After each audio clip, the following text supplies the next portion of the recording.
الله الرحمن الرحيم. حدثنا يحيى بن أيوب حدثنا خلف بن خليفة حدثنا يزيد بن كيسان عن أبي حازم عن أبي هريرة رضي الله تعالى عنه قال: كنا مع رسول الله صلى الله عليه وسلم إذ سمع وجبة فقال النبي صلى الله عليه وسلم: تدرون ما هذا؟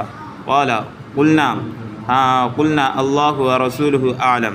قال: هذا حجر رمي به في النار منذ 70 خزيفا فهو يهوي في النار الآن حتى انتهى إلى قعرها.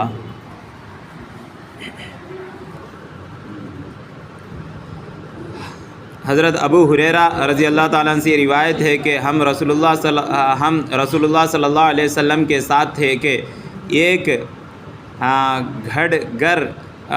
घड़घड़ाहट की आवाज़ सुनाई दी तो नबी सल्लल्लाहु अलैहि वसल्लम ने फरमाया: तुम जानते हो कि ये क्या है? रावी कहते हैं कि हमने अर्ज़ किया, अल्लाह और उसके रसूल ही ज़्यादा जानते हैं। आप सल्लल्लाहु अलैहि वसल्लम ने फरमाया, ये एक पत्थर है जो कि 70 साल पहले दोज़ख में फेंका गया था और वो लगातार दोज़ख में गिर रहा था यहाँ तक कि वो पत्थर अब अपनी इंतहा तक पहुँचा है। హజరత్ అబూ హురైరా రజియల్లాహు తఆలా గారు చెప్తున్నారు, ఒకసారి మేము ప్రవక్త సల్లల్లాహు అలైహి వసల్లం గారితో ఉన్నప్పుడు హఠాత్తుగా ఒక భయంకరమైన సౌండ్ వినిపించింది. మనకేం అర్థం కాలే. హజరత్ అబూ హురైరా చెప్తున్నారు, నాకేం అర్థం కాలేదు. అప్పుడు ప్రవక్త సల్లల్లాహు అలైహి వసల్లం గారు చెప్పారు, మీకు తెలుసా ఈ సౌండ్ ఎక్కడి నుంచి వచ్చిందో అని చెప్పి. అయితే హజరత్ అబూ హురైరా రజియల్లాహు తఆలా గారు చెప్తున్నారు, మాకు తెలీదు. అల్లా తాలా ఇంకా ప్రవక్త ముహమ్మద్ సల్లల్లాహు అలైహి వసల్లం గారే ఎక్కువగా దీని గురించి తెలుసుంటుంది అని చెప్పి ప్రవక్త సల్లల్లాహు అలైహి వసల్లం గారు చెప్పారు.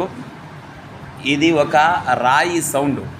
ఈ రాయి 70 సంవత్సరాల క్రితం నరకంలో పారేశారు, ఇటు వేశారు. అది పోతా 70 సంవత్సరాలు అయిపోయిన తర్వాత ఇప్పుడు అది కిందకి దాగిపోయి చేరింది అని చెప్పి ప్రవక్త సల్లల్లాహు అలైహి వసల్లం గారు చెప్పారు. అంతే, నరకం 70 సంవత్సరాల దాకా ఒక రాయి వేస్తే లోపలికి రాయి ఎంత ఫాస్ట్లో వెళ్తాడు, జమ్మని వెళ్తూ ఉంటుంది. పైనుంచి ఏదైనా వస్తే రావాలంటే 70 సంవత్సరాలు వెళ్ళిన తర్వాత ఇప్పుడు దాని కిందకు పోయి అక్కడ పడింది అని చెప్పి ప్రవక్త సల్లల్లాహు అలైహి వసల్లం గారు చెప్పారు. దీంతో ప్రవక్త సల్లల్లాహు అలైహి వసల్లం గారు ఏం చేయాలనుకుంటున్నారంటే, నరకం చాలా భయంకరమైనది, అక్కడ చాలా లోతు అనేది ఉంది. ఇప్పుడు మనం ఒక 20-30 అడుగులు 40 అడుగుల బావి లోపలికి వెళ్తే మన పైకి ఎత్తి చూస్తే భయంగా మన లోపల నుంచి భయం ఉంటుంది. ఎందుకంటే నేను చాలా కిందకి వెళ్ళిపోయాను, పైన ఉందండి.